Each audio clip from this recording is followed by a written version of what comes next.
Welcome to the Collaborative Mentoring webinar series. Today we're going to be talking about mentoring in the age of technology. These webinars would not be possible without the planning team, which includes individuals from the mentoring partnerships on the slides shown here. And in addition, this webinar is funded by the National Mentoring Resource Center, an OJJDP grant-funded resource. The National Mentoring Resource Center allows programs just like yours across the country to receive free technical assistance, and this webinar is one of the resources provided through this grant just for you. I am Dana Gold, and I will be moderating today's session. Audrey Siegfried, Program Director at Mentor Colorado, will be moderating the question panel. In addition, I'd like to introduce Jennifer Burgoyne, our Program Associate at Mentor, who will be running the slides today. Mentor, the National Mentoring Partnership, coordinates and facilitates this webinar series, and they're a great resource for all of us, both professionally and personally, as we strive for mentoring excellence all across the country. So just a few housekeeping details to start.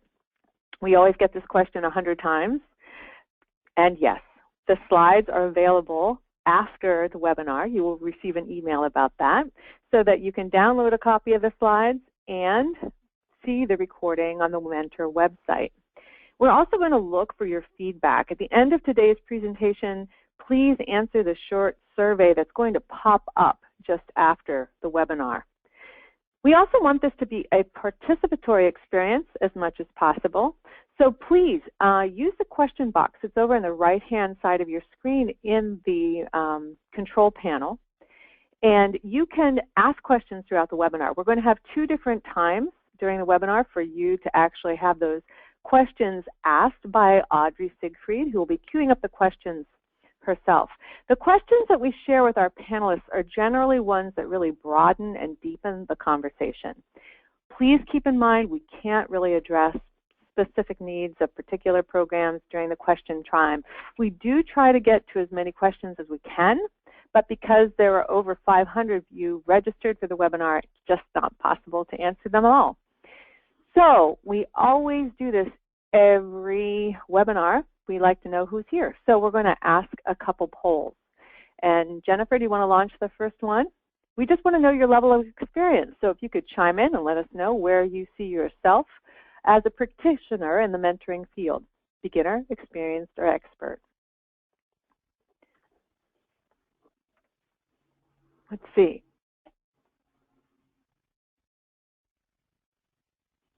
Well, most of you consider yourself experienced or beginners. We got a few who see themselves in the expert field. And our next question, we're going to ask you to respond to once again in the poll pod that pops up for you. We're going to ask you what your role is in the mentoring field. Practitioner, researcher, technical systems provider, funder, or someone else. You give us your answers there. We're always interested to know who's with us today.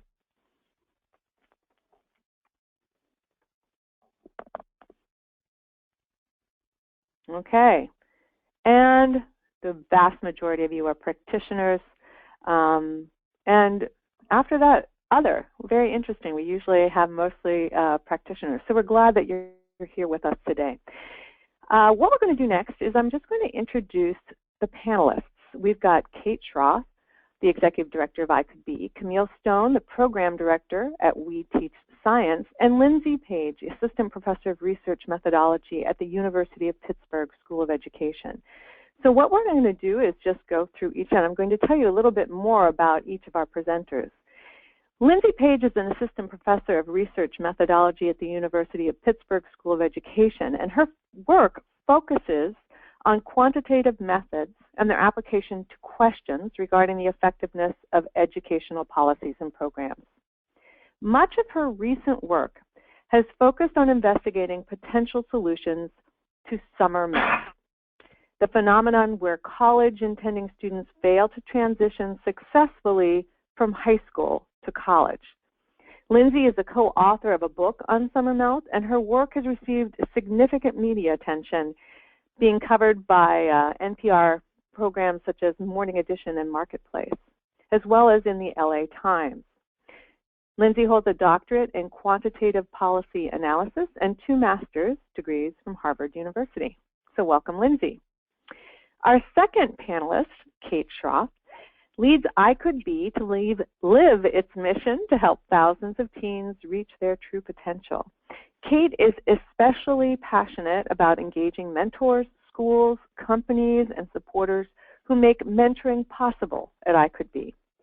Kate studied political science with a focus on social movements at Boston University, and for the past 25 years has created, led, or grown youth-driven organizations such as Artists for Humanity, Harvard Student Agencies, and Jumpstart.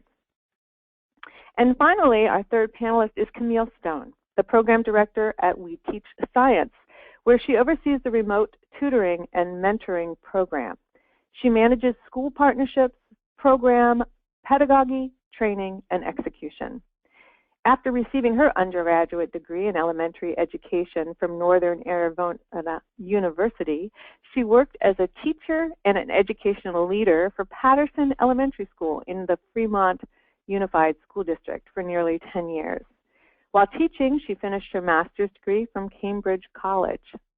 And following teaching, she worked with Houghton Mifflin Harcourt, helping schools implement curriculum. She feels passionate about youth success and empowering youth with the necessary tools to make that success happen. Now, prior to joining the mentoring partnership of Southwestern Pennsylvania as the Director of Programs in 2012, my real introduction to mentoring was through Infinite Family. Infinite Family is an innovative international video mentoring program that connects youth affected with HIV and AIDS in sub-Saharan Africa with mentors in 14 countries around the world.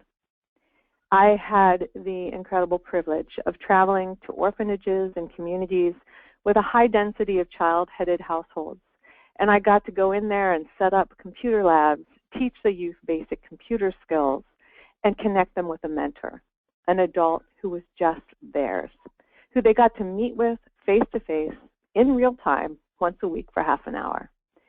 That experience as the founding director of programs with Infinite Family gave me insight into all kinds of things in terms of tech. I learned platform development, as well as developed screening, training, and curriculum, all in a virtual environment. And the relationships that formed between those net buddies, as we called our mentoring pairs, were really transformative, and they endured. And this experience sparked in me the understanding and the knowledge that the application of tech in mentoring had amazing potential. I saw young people gain insight into themselves in a way that allowed them to stretch their perspective beyond the tin shacks and mud huts they lived in. And I saw adults from all over the world expand their vision to the beauty and strength of African cultures, an opportunity that they might never have any other way. So I wondered, what if we applied technology to other fluid populations of youth in need? What if technology could provide the anchoring of a caring, supportive, guiding an adult to the lives of transient youth everywhere? What about tech-infused mentoring, giving stability to youth in multiple foster homes? What would happen if we brought video mentoring to youth in juvenile detention centers? Could text messaging bring a mentor's stabilizing influence to that moment of decision where a kid is teetering between the right and the wrong, the dangerous and the safe? Today we're going to talk about all those things. We're going to have the opportunity to discuss what mentoring's like in this age of technology. We're going to look at different modes of tech-infused mentoring. Kate and Camille are going to talk to us about their experience with their programs that have years and years of outcomes to look at. And we're going to get some insight into text-based interventions. We're going to give us a little bit of a SWOT analysis and let you listen in as our experts imagine what the future could bring. I'm really excited to be part of this conversation. I hope to bring some of my own insight and experience into the webinar also. But we're going to do one more poll before we move forward. We want to get a sense of what concerns you about tech and e-mentoring. So answer that for us. What are you concerned about? Safety? Platform development? The cost? What kind of quality relationships might happen or not happen?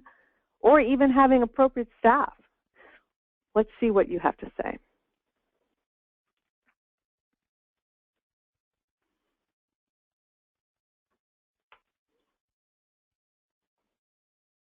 Okay, so vast majority of the quality relationship between a mentor and mentee, followed by the safety concerns.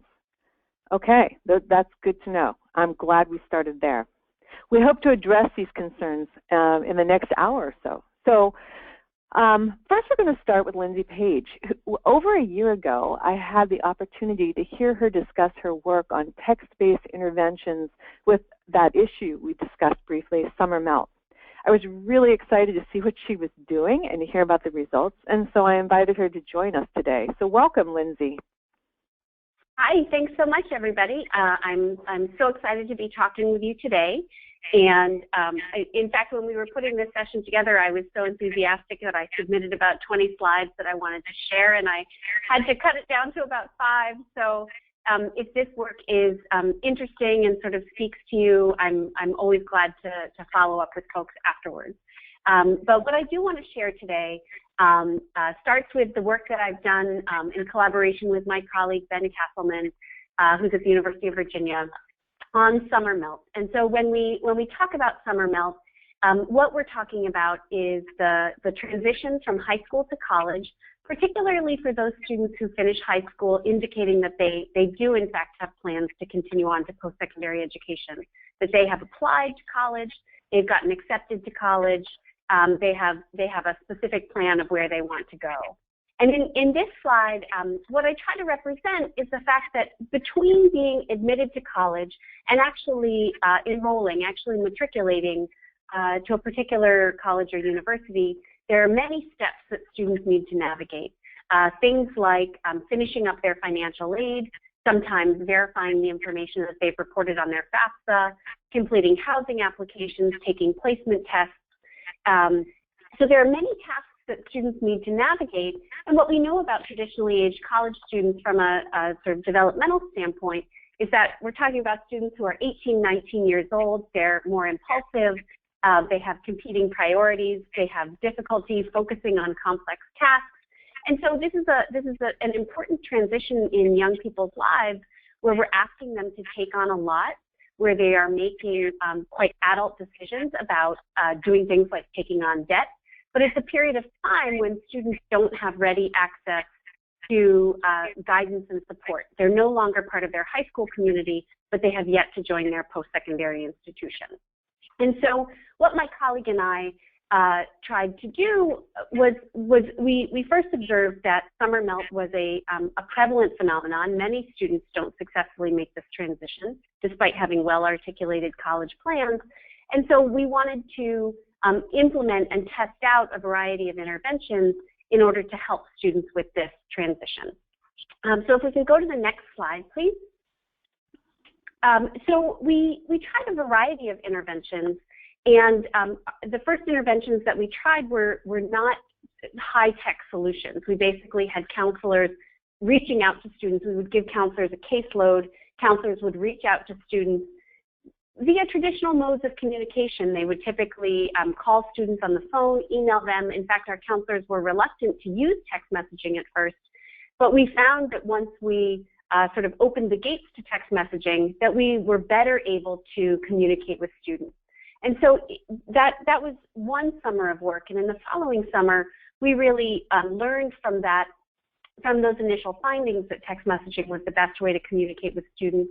And we designed and implemented an intervention where we relied on text messaging solely in order to reach out to students and communicate with them. And so we would send students about 10 messages throughout the summer. These were pre-planned messages that we sent automatically.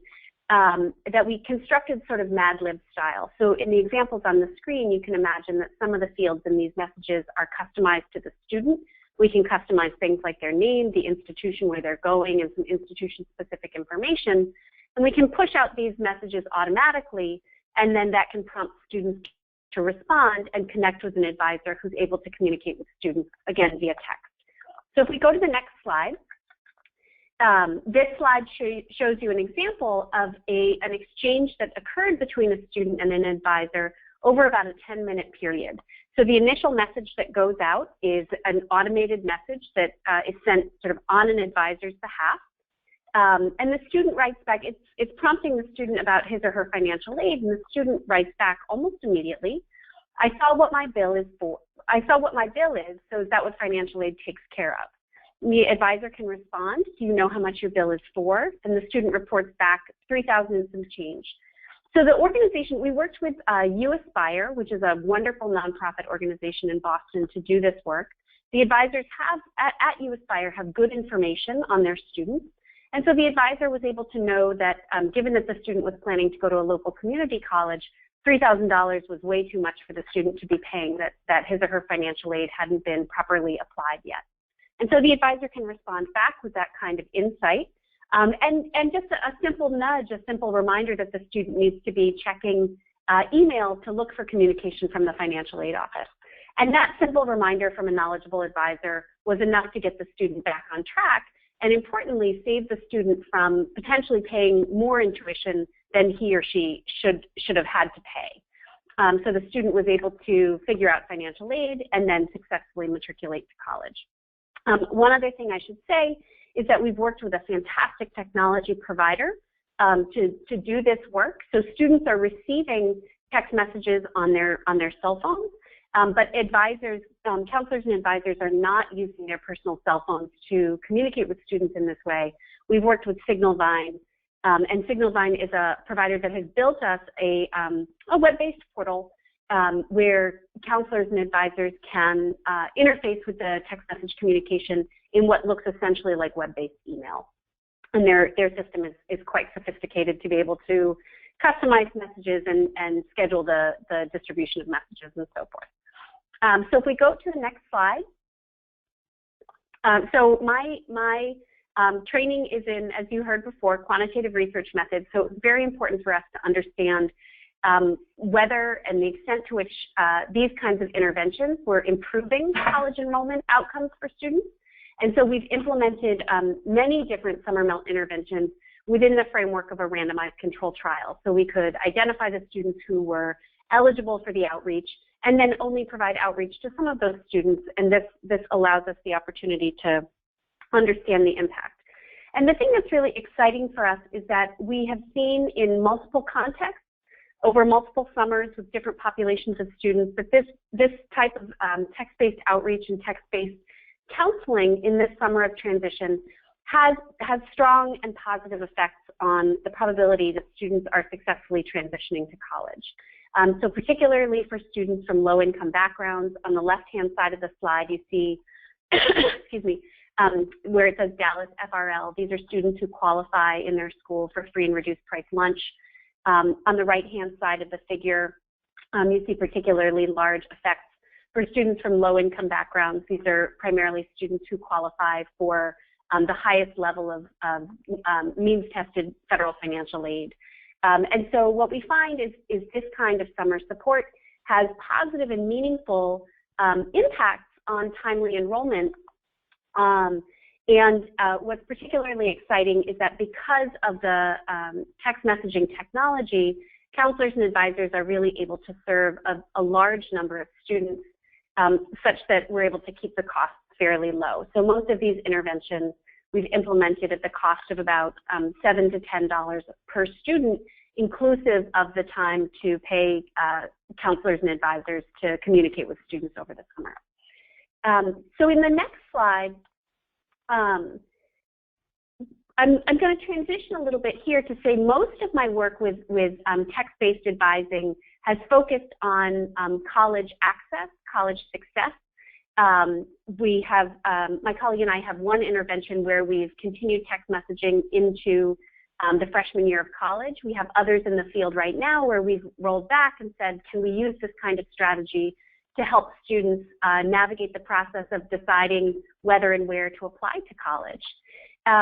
In one intervention that I'm working on right now in the Pittsburgh area, we're using text messaging to help communicate with families about getting their students to school on a regular basis, hopefully to combat chronic absenteeism. And in another intervention that I just want to touch on in this slide, we're using, I'm working with a nonprofit organization here in Boston called Nurture PA that is connecting new mothers with area-based volunteer mentors to engage in a mentoring relationship that, again, is entirely text-based. And the goal here is to provide new mothers with information, supports, and tips really tailored to the needs of the mother. So as many on the call likely know, the transition to parenthood is a pretty major one. But across all parents, new parents in the United States, there aren't a lot of systematic support for that transition. And so the goal in this intervention is to provide real-time support to new mothers as they make the transition to parenthood. And we find so far that new mothers who participate in the Nurture PA outreach, they respond very positively to it. And that it's a convenient way for our sort of virtual volunteers to provide support to other members of their community and for new mothers to have support in making that important transition to parenthood. And so our hope is that, or the sort of theory of action is that it will be a means of providing better support to new parents and hopefully serving to reduce sort of negative experiences of maternal stress or child stress early in life. So those are just some examples of the kind of text-based advising that I'm working on. And as I said before, I'm so excited to have the opportunity to share about this work and would be glad to follow up. So Lindsay, just a question for you from the experience that I had listening to your presentation. Some of the things that were very impressive to me was the ways in which there was that closeness that developed between, especially with the summer melt texting. There was this help-seeking behavior that the youth were asking. They were asking, even some of the parents were asking kind of questions that had emotion connected to them. Could you talk about that a little bit? Yeah, so I'm certainly not a psychologist by training, but a colleague of mine, Shannon Wanless here at the University of Pittsburgh, when I talk with her about this work and I talk about that phenomenon in particular, she sort of identifies this mode of communication as potentially being psychologically safe. That you have a knowledgeable person on the other end of from a student's perspective, the student knows that there's a knowledgeable person on the other end. One thing that's important for us in setting up these kinds of interactions is that it's very clear to the student at the beginning what organization is reaching out to them, that it's an organization that they already have an affiliation with, or that it's a specific individual that they already have an affiliation with, so that they know that this is a safe source of information. But it can also be, again, if we think about where students are developmentally at 18, 19 years old, it can be hard to open up. It can be hard to share how you're really feeling. And so one thing that's interesting about the text messaging is it provides a way for students to communicate with somebody where it's close, but not too close. Maybe it would be hard for students to reveal some of the things that they reveal if they're sitting face-to-face with somebody, but over text messaging, there's just enough distance that they can do so. One intervention that we ran last year, or sort of project that we ran last year, was in the state of Delaware, where we were texting nearly all high school seniors in the period of applying for financial aid and then transitioning to college. And we received all sorts of messages from students, and probably my favorite message from a student was a student who wrote in who simply asked, is it okay if I'm afraid about going to college? And so I think that one example really speaks to your question, that this provides a way not just for students to get sort of hard information, but it's also a way that students are able to seek some of that emotional support. And are you seeing that any outcome of the same consistency of closeness or bonding happening with Nurture PA between the new mothers and the mentors in that text-based interaction? Oh, absolutely. So I'll say that I've had less experience, or my collaboration with Nurture PA is newer, but we absolutely see that the mentors really get to know the mothers well. They get to know about the sort of quirks and behaviors of the young children, of the babies. And so I'll just say in general that we absolutely see that. We've also seen instances where the mother is able to text and say, my baby's behaving strangely in this way, and the mentor is able to step in and say, you know, that is a strange behavior. You should absolutely call your pediatrician. And in fact, in a few instances, it became a way, as we followed the train of communication, the child ended up having something that really needed medically to be attended to right away. And so that was just something particularly exciting to see. But, you know, in general, we do see instances of the mothers and the mentors really developing a nurturing relationship. That is very exciting and surprising, but at the same time not, because we all communicate via text these days, and sometimes, you know, there's even a word for it, text breaking up. I don't even know what it's called. But what we're going to do right now is turn this over to Audrey and see if we have some questions. Once again, you can use the question panel on the control panel on the right-hand side of your screen. And Audrey, do you have a question you'd like to pose for Lindsay? Yes, actually, we've got a lot of great questions coming in, and I think the first ones that seem to be kind of rising to the top are questions that are more about logistics. Right. So we have a few people that are wondering if the people who are texting ever meet in person, or if this is all done virtually. That's a great question. So it's really varied quite tremendously across different interventions that I've implemented. So with U Aspire, excuse me, the advisors during the academic school year, they have a face-to-face relationship with students. Once we transition to the summer, all of the outreach and communication, I shouldn't say all, but most of the outreach and communication happens via text messaging. And then in some cases, the text communication is sufficient, and there's not a need to meet face-to-face or even talk over the phone. But in other instances, the advisors will say, you know, why don't you gather up that stack of paperwork and bring it to the office, or we'll meet in a community location that's convenient for you.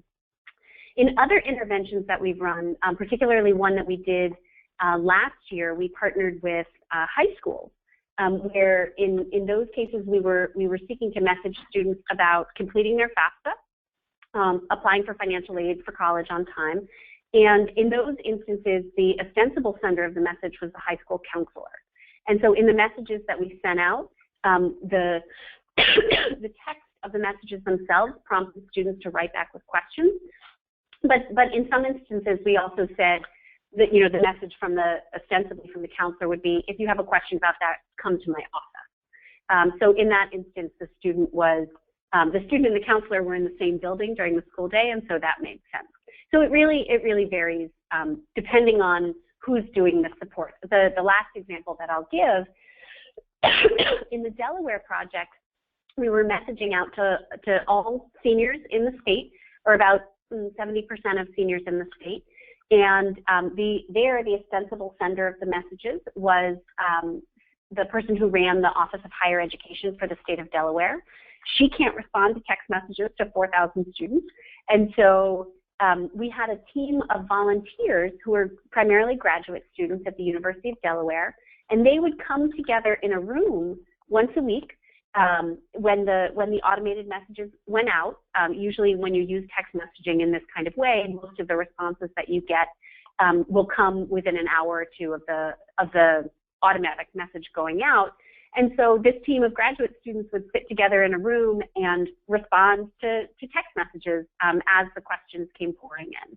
And so they were sort of texting under a pseudonym, and certainly in that instance, the students and families receiving the messages never met face-to-face with the folks who were providing the text-based advising. Great. So we have a few other questions. Another one that's kind of coming up is, I think a lot of us who work in the mentoring world recognize that, you know, face-to-face and in-person communication can be really, really helpful at developing a strong connection. So we have a few people who are wondering, how can you use text-based communication to develop those strong relationships? Yeah, so I really think it gets back to this idea of sort of psychological safety and being close but not too close. So you know, maybe I'm going to answer that with a bit of a story. Another colleague here at the University of Pittsburgh named Lori Mulvey, who works in our Office of Child Development, sort of likens it to her prior experiences as a caseworker for folks. And sometimes she shares a story that for some of the clients with whom she worked, it was hard for them to sit down and talk with her face-to-face and sort of look her in the eye and share with her what was going on. And so when she recognized that in her clients, she would say, well, you know, come with me, get in my car, let's go for a drive. And they would go for a drive, and that way she could be focusing on something else. The client could be focusing on something else. They didn't have to look eye to eye. And she found that that kind of experience was oftentimes enough to help the client feel as though they were a little more distant from Lori, and it allowed them to open up a little bit. And so I really do wonder, or I hypothesize, and Lori helped me with this idea that you know, with text messaging, it may feel like a safer mode of communication, that it allows for some distance, but as long as you are communicating with somebody who is a trusted person or a trusted entity, then a little bit of distance can actually help to create a more psychologically safe opportunity for youth opening up. Well, thank you, Audrey. We're gonna move into the next part. We're gonna listen now as we get some sense of how relationships develop in another form of mentoring, interacting with tech. So we're going to turn the mic over right now to Camille Stone. We're going to get a chance to have Lindsay answer some questions and to continue to the discussion later on as she interacts with our other panelists around some of these questions. So we're going to keep your questions coming for Audrey. But Camille, you're the program director of We Teach Science, and we'd love you to tell us some more about your program. Thank you so much, Dana, and thank you for having me today. Our mission at We Teach Science is really to motivate and inspire American public school students to achieve excellence in the disciplines in math and science through our remote tutoring and mentoring programs. So we take STEM professionals, people that work in marketing and finance, engineering, research, and we pair them with youth that are underperforming, often both academically and students that are economically underserved, for one-on-one tutoring and mentoring that happens over a remote platform. So you can actually imagine, it looks very much like we're all communicating right now. The youth have, I love this picture of this, this guy. He comes from one of our high schools in San Jose. The youth are on their headsets with their computers, and we're actually an in-school program. So we're really very much about meeting youth where they are and maximizing their experience as best we can.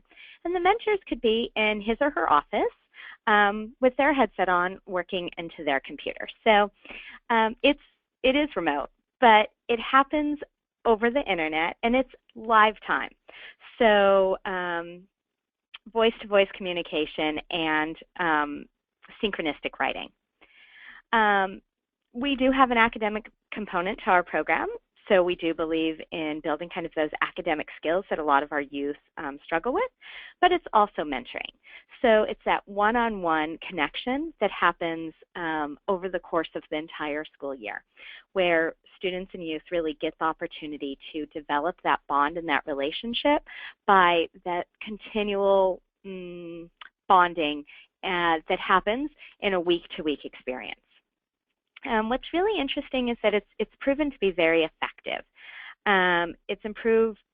We've done quite a few studies on the academic aspects of this, and we see that students academically outperform their peers by a significant amount.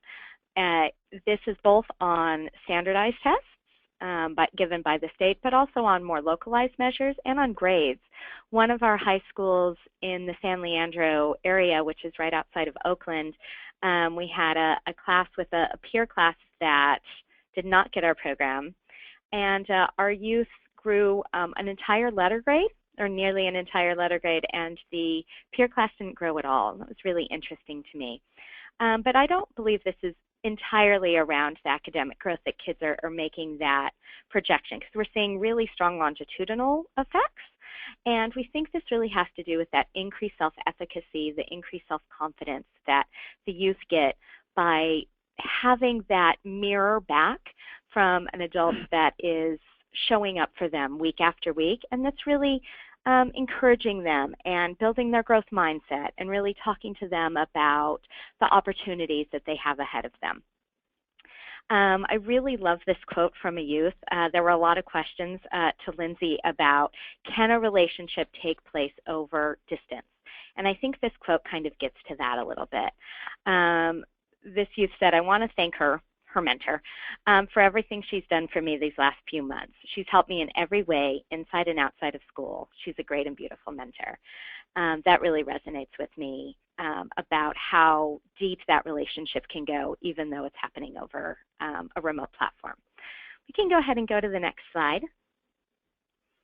So this just shows you a little bit about the platform and how it works, that you can have the youth in one location, the mentor in another location, and they're able to, you know, as I said, talk back and forth and write synchronistically. Great, Camille. We're going to keep on talking about We Teach Science, and we're going to talk about its outcomes and what you're finding and the ways in which this connects.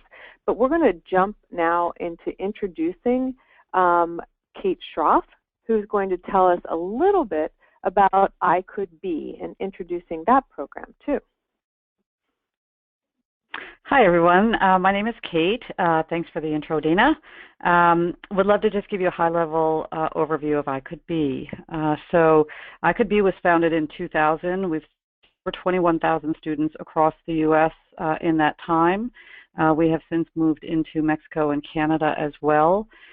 We are an online platform that brings at-risk middle and high school students together online with a community of professional mentors, where the mentors from every career field you can imagine are selected by the students because of their interest in that specific career field, and they work through a full curriculum together.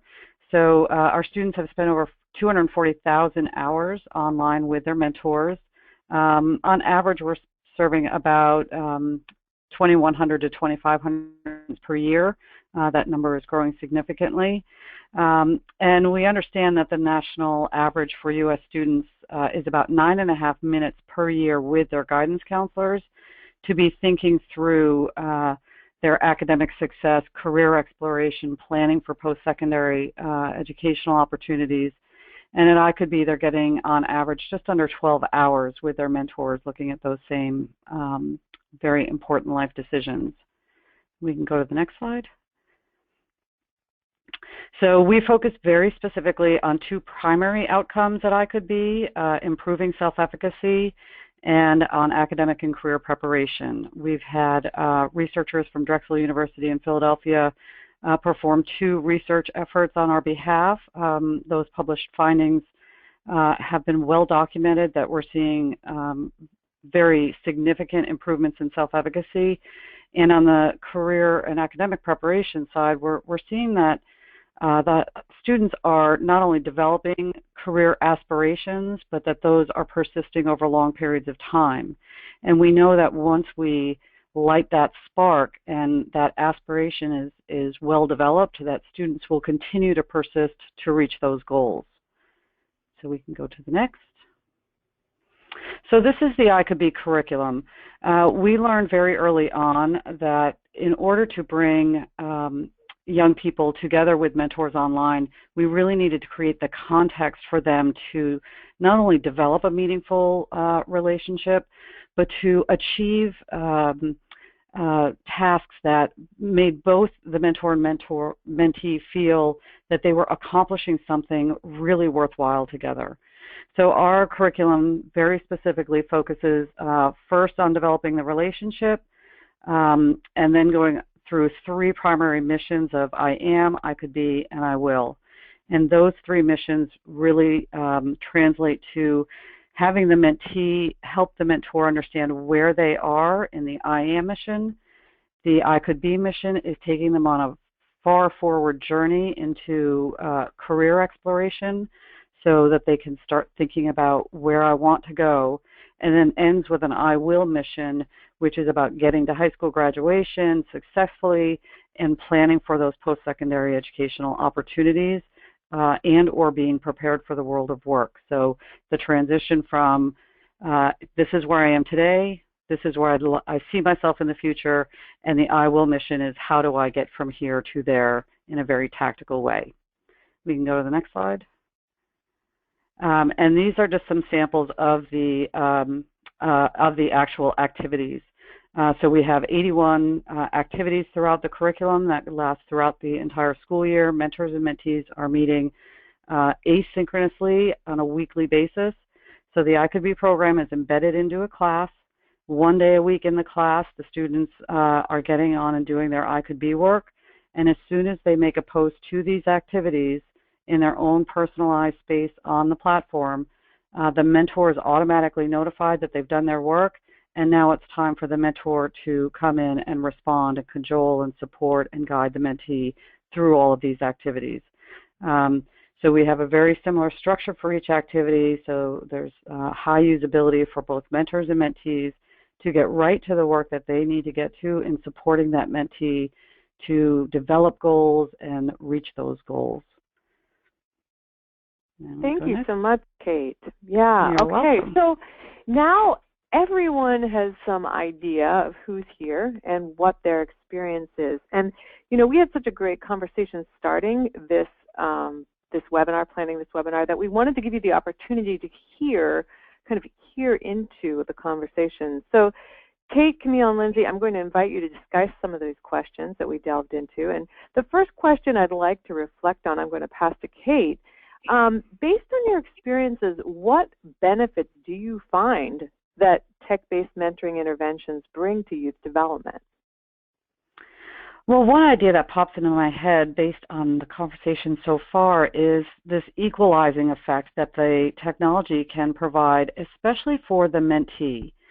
So when we put mentees in a room, or if it's a workplace-based mentoring program where they're in someone's office, sometimes there are just natural barriers for the mentee to open up. And the technology is really providing a very safe space for them to ask the questions they want the answers to.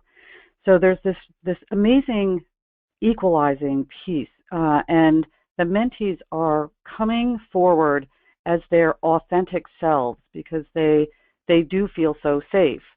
I think that's the most unique benefit. And then I would also say that because there can be curriculum, there is always context for the relationships. So everything I've learned from Lindsay and Camille and here at I Could Be is that there is a context for those relationships to take place. We are not simply trying to develop a relationship. There are actual activities and tasks and pieces that can be completed that make both the mentor and mentee feel the power of the impact. It's one of the things that I think it was you, Camille, who said that you kind of standardize the ability, a mentor's ability to have impact by the use of the curriculum. Was that you, Camille, who said that? Yeah. It was me or Kate. I can't remember. But this platform really gives people something to connect and move around in, and I think that that's really important. And your theory of change can really be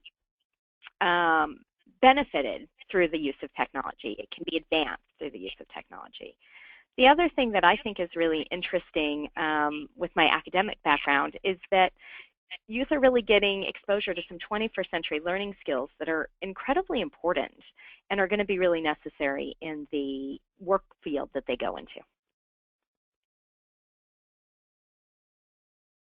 And what would you say, one of the other big questions to our panelists here is, what about the issue of screening and safety with volunteers? So we're bringing people together, we have the curriculum, but how do we make sure that this is really a safe practice? Well, what's really... Oh, sorry, Kate, go ahead. No, go ahead, Camille. No, go ahead. I was going to say what really I found so notable about all three of our programs is that we actually all use a system that's been designed around our program and to benefit our program. So we don't just give out, email and contact information. We've actually created a pretty big structure around that. Kate? Yeah, I was fundamentally going to say the same thing, and I think that's a really critical piece. When we're bringing children and adults together, we need to keep everybody safe. So creating those systems and the architecture around the programs that in fact do that is really important. So I'm always concerned when people want to add an e-mentoring component and are providing private information, whether it's email or telephone, to the mentors, because there can be no program supervision. So at CouldBe, everything stays within the system. All communications are tracked and monitored. The technology allows us to put in a lot of filters so that we can ensure that everybody is safe all of the time. And we also ensure that nobody is meeting physically or virtually outside of the program when there is no supervision. So something important to keep in mind. And this is Lindsay. I'll just add that, certainly the other mentoring platforms that you've seen are far more sophisticated than just using text messaging. I've worked with different text messaging platforms, and what's really attractive about working in these systems, rather than say having counselors and students having counselors text from their personal cell phones, is the platforms are able to capture all of the communication. You can build in a supervisory role so that a supervisor can be monitoring the communication that goes back and forth, and it's all recorded. And certainly for school systems to incorporate this kind of communication strategy, tracking that information is important for supervising and also for liability reasons and so forth. So that's certainly quite important. The other thing I'll say with Signalvine in particular, they started out as using text messaging more in the health sector actually, and devising strategies to remind folks more regularly to take their medications and so forth. All of that communication had to be HIPAA compliant, and when we transitioned into the education sector, they did all of the things necessary to comply with the analogous rules in education, laws in education. Well, that just leads us to the last thing I'd like to touch upon before we move on to the next part, is that we're collecting all this data, and there's a platform there that protects and screens and oversees and prompts and does a lot of the heavy lifting for a program that's using tech. But the other thing it really does beautifully is help us evaluate. And Kate, did you want to talk about that for a minute? Sure. So yeah, we've been working on a big data project. So within the CouldBe program, we have every single communication of all 21,000 mentors and mentees. So every time they have communicated back and forth to each other, we have a record of those communications. We also have every behavioral statistic of how mentors and mentees are using the program. So when are they logging in? How long are they logged in for? Where are they in the activities? We literally have over 60 data points that we are tracking on a regular basis. And so we're taking all of this data and kind of creating tools that some data scientists are helping us with that will help us analyze how mentors and mentee matches are behaving in the system. And what it's starting to tell us is, when matches are doing quite well and we need to go celebrate them, but it's also letting us know and indicating trends for us when a mentee or a mentor might be disengaging from the program. And now we can kind of see when that the trend is happening and create very specific interventions to get that mentee-mentor match back on track and getting to the successful outcomes. So we're really excited about how all this data can be informing improvements to our program, to our curriculum, to our mentor training in a variety of capacities to just keep getting better and better at what we do. That's fantastic. Let's jump to the next slide real quickly. We promised you a little bit of a SWOT analysis: strengths, weaknesses, opportunities, and threats of tech and mentoring. And so I want to walk us through this a little bit because it's not all, perfume and chocolates. So Camille, one of the things that we talked about with the strengths is the strengths of not having limitations on a mentor pool. Can you talk about that a little bit? Yeah, it's one of the things I love the most about e-mentoring is that we can find the best mentor for a youth regardless of location. So if we have a youth who has a language barrier, we can find a mentor that, speaks that language and match them, but that mentor might not live within a, 15-mile radius of that youth. They could live in another state even. And I think that that's not just around, language, it's around interest and things that are inspiring. We can really make really thoughtful matches. That's a really important piece that so many of us really struggle with. I'm going to jump over to the weaknesses a little bit to ask perhaps Lindsay or Kate to talk about some of the challenges that they run into around bonding in real time, and how do you overcome that challenge that not all youth have access to technology? Yeah, I'm glad to talk about that. So it's in most of the interventions that I've run, certainly not all of them, the text messaging based communication has been one way that the student interacts with an advisor, but isn't necessarily their nurture PA is different, but thinking about students, it's not the student's only form of connecting with either an advisor at a particular institution or really about the broader sort of entity of the educational system that they're part of. I think it is the case that, as we've run these interventions, we've relied exclusively on text messaging to do the outreach because we were particularly interested in testing whether text-based outreach itself had benefits. So we wanted to be very clean about that in the context of our randomized trial. In terms of what's likely to be best for students, I think it is an important point that not every single student wants to engage via text messaging. Some students have cell phone numbers that are changing all of the time, and so we have to attend to sort of transients in the technology to which they have access.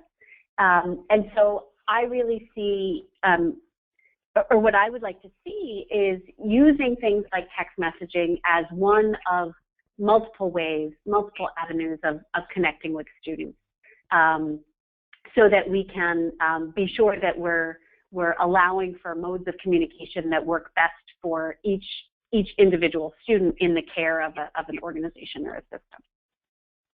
You know, Kate, I'd like to talk to you a minute about the opportunities. You know, one of the things we talked about and you said earlier is that just putting a unsupervised access to a cell phone number or an email address or tech in layering over a more traditional mentoring program can be dangerous.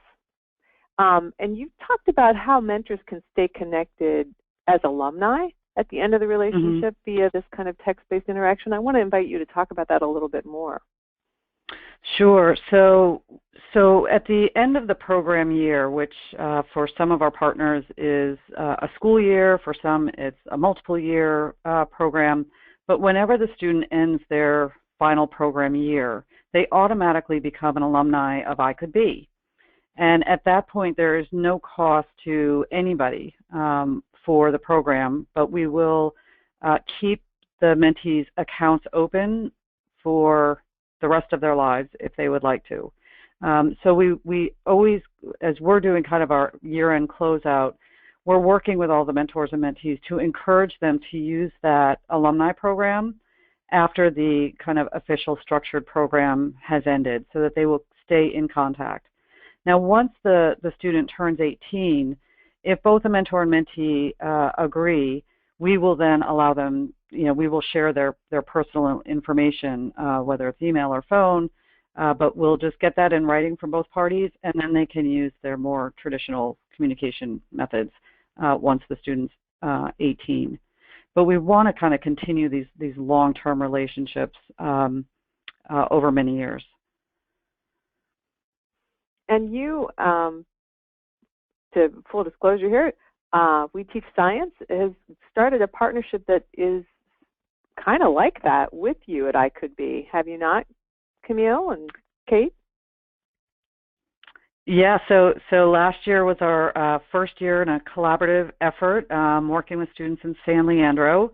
And the idea of the collaboration was to create a full high school year program.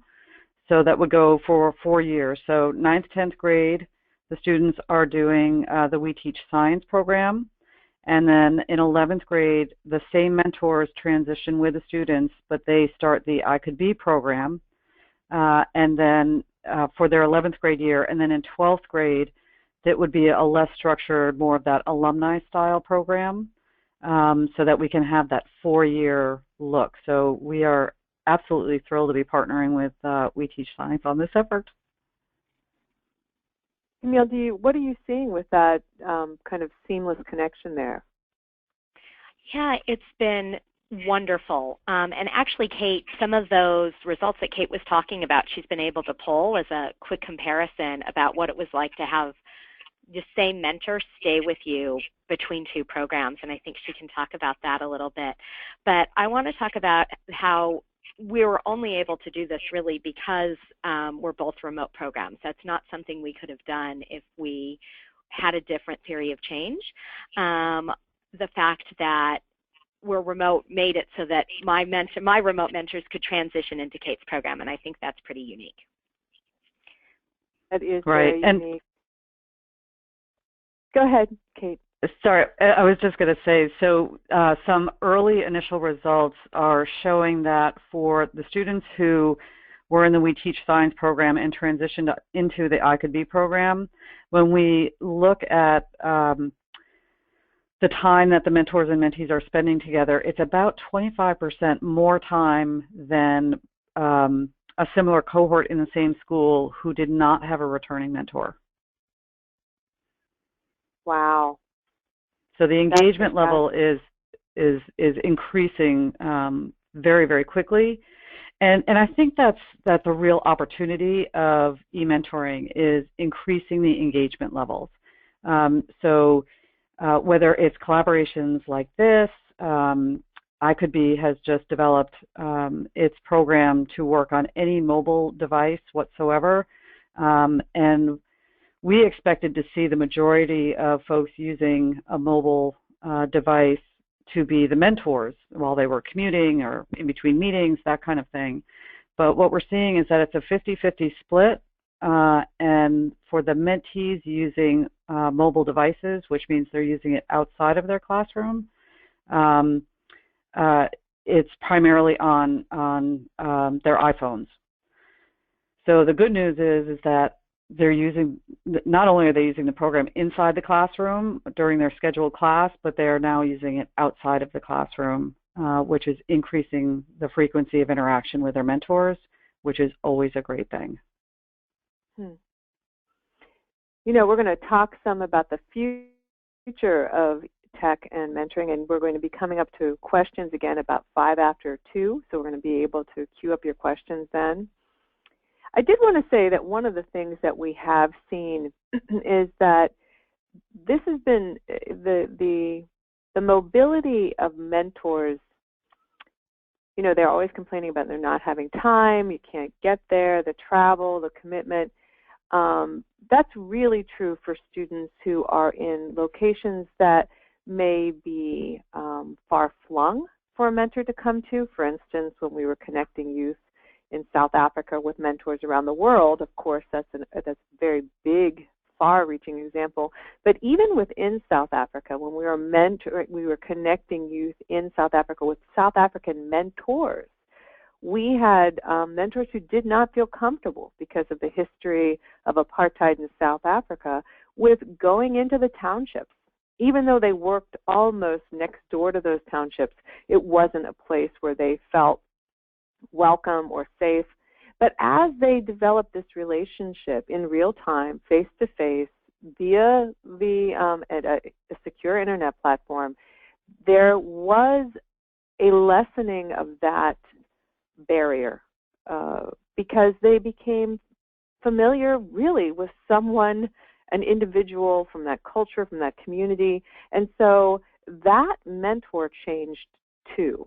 This is one of the beautiful things that we talk about mentoring all the time, that barrier of geography is really lowered in a great deal when you're talking about e-mentoring or tech and mentoring. So as we move to the discussion of the future, I wanted to talk to Kate about, you know, is this something everyone can do? I mean, we're talking about the purchasing of licenses. We're talking about a replicable online program or platform. Do you want to talk to us about that a little bit, Kate? Sure. You know, and I do think the beauty of the potential future for e-mentoring is to, you know, whether it's a blended model of face-to-face and online, or strictly online, you know, in rural populations where there isn't a pool of mentors to work with a local group of students.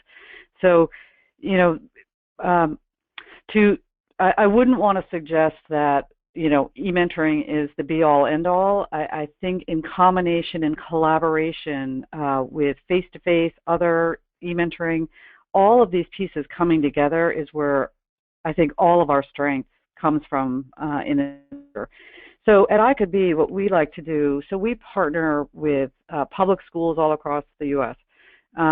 We're launching a new partnership with Big Brothers Big Sisters of Metropolitan Chicago. And we love to partner with other people like this and leverage what all of us are doing to get to better student outcomes and to reach more students that otherwise we couldn't serve. So, you know, if we talk about different mentoring partnerships around the country who have a large number of smaller mentoring programs in their regions, you know, I could almost envision where we work together to bring an e-mentoring component to the work that's being done to, you know, if you're needing more mentors, and this is a way to get more mentors. If you have students who are on waiting lists, is this a way to get those students served? But are there partnerships that we can work on to get there. And when we think about the cost, because right, we're all in the nonprofit world and we need to get that funding in the door. At CouldBe, our entire program costs are $300 per student. So when we're looking, to work with smaller programs who might have 25 to 100 mentees in them, we can really be very cost effective in bringing e-mentors right to them. This idea of bulk purchasing is very interesting to me, and just always looking for those collaborative partnership opportunities. And I'm very excited about tech and the future of, text and the future of that in relationship building. Lindsay, if you were to put your finger on what you see in the future, we're going to jump to questions in just a minute. What would you say about texting and mentoring in the future? Sure. So one thing that we've seen, and this doesn't necessarily get to building the mentoring relationship, but one thing that I often think about is how we look to school counselors to be a mentor and advisor to all of the students in their care, and school counselors are really tapped out in terms of, or sort of overstretched. That a national recommendation is that counselors should have caseloads of about 250 to 1, and instead the reality is that counselors have caseloads more like 500 to 1 or even greater than that, particularly in places like California. And so one thing that I really think about with text messaging is whether in the kinds of text messaging that we have done, whether this kind of technology and other types of technologies can help counselors be more efficient in the work that they do, and so in turn provide better support to more students who are in their care. So I certainly don't want to suggest that text messaging beats out a really great in-person conversation with a student counselor any day of the week. I don't think I'd argue that, but given the realities that counselors are facing right now, things like text messaging, if we can build in some automated outreach, if we can inform the outreach that students get by other data that's in the system about where students are and where we need them to be, then I think that becomes a very sort of practical solution or enhancement that responds to the capacity challenges that counselors are facing. Okay, thank you. And Audrey, what kind of questions do you have here? Sure. So we've got some great questions again, and I think the first one that seems to be coming up a lot is considering these programs that are strictly online, can you provide any advice for how to recruit and train remote mentors that you may never meet in person?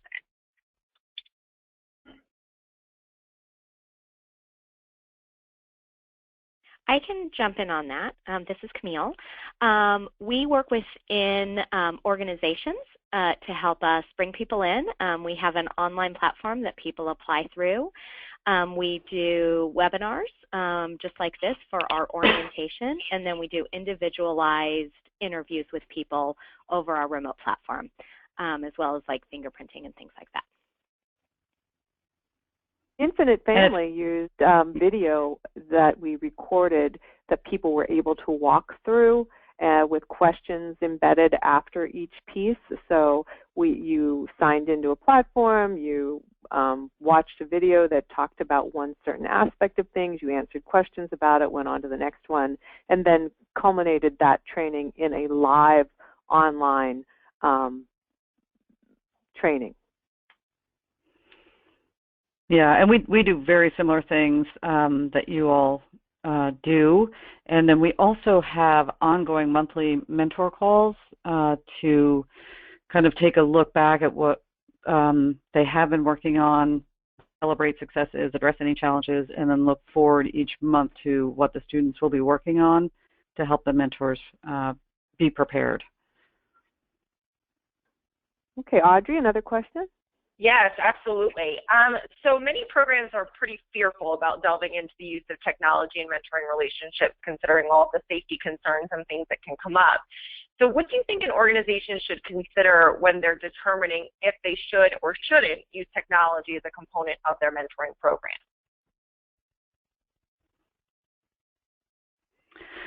Well, certainly, the safety concerns have to come first, right? We want everybody safe all the time. I think doing some good, solid homework,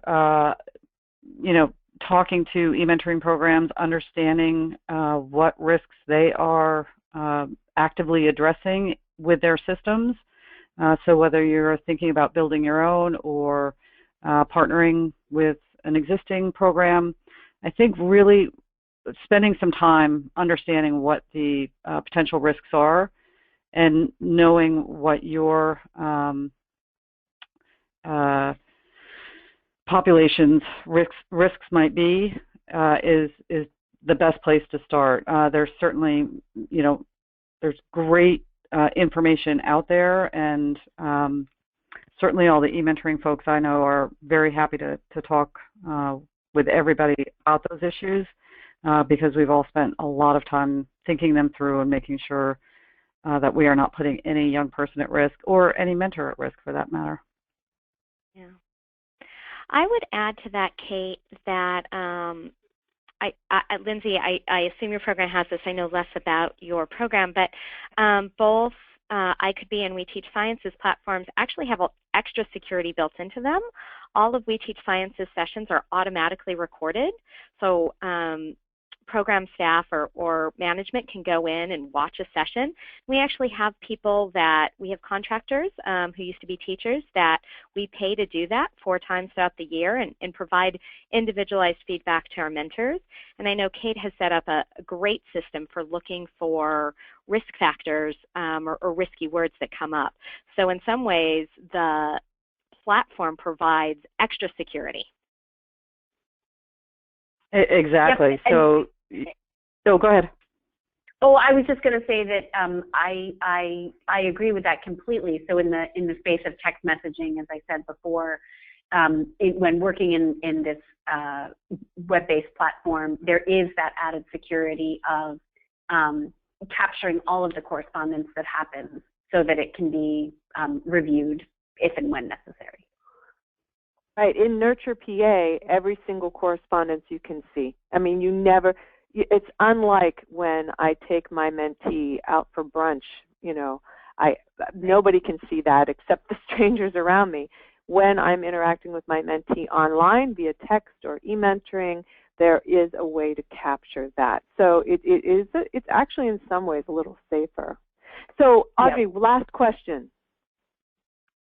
Yes. So the last question is, how do you hold mentors and mentees accountable to ensure that they are in fact utilizing the technology provided and that the mentoring relationship is developing?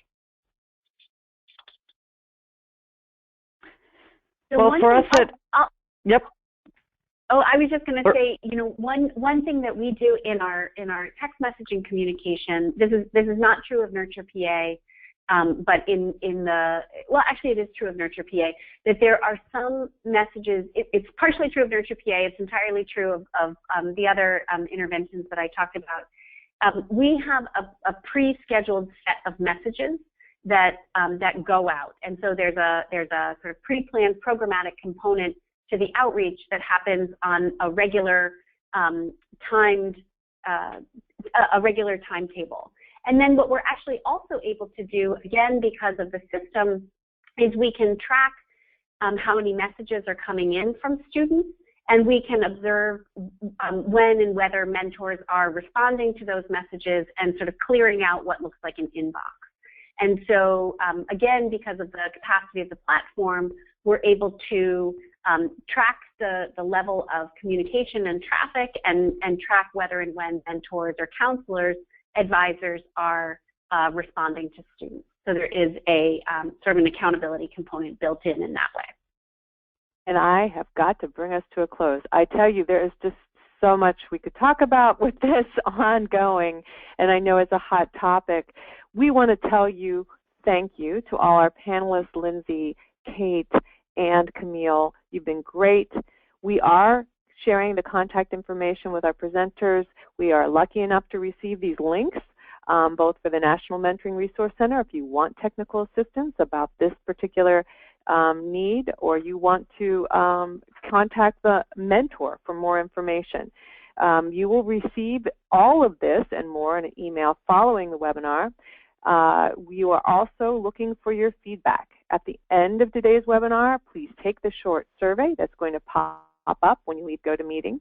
And we encourage you to visit the National Collaborative Mentoring Webinar Series page on the Mentor website for an archive of all our past webinars and information about upcoming ones. We encourage you to get the help you need for your mentoring program. Whether you need help with recruitment, planning, evaluation, you can request technical assistance through the National Mentoring Resource Center wherever you are located in the United States, and we are there for you. Thank you all for joining us today for increasing your insight into tech and mentoring, and please join us next month for career-focused mentoring on Thursday, March 17th at 1 Eastern Standard Time. Until then, thank you so much for attending, and thank you to our panelists for their work, and have a great rest of the afternoon.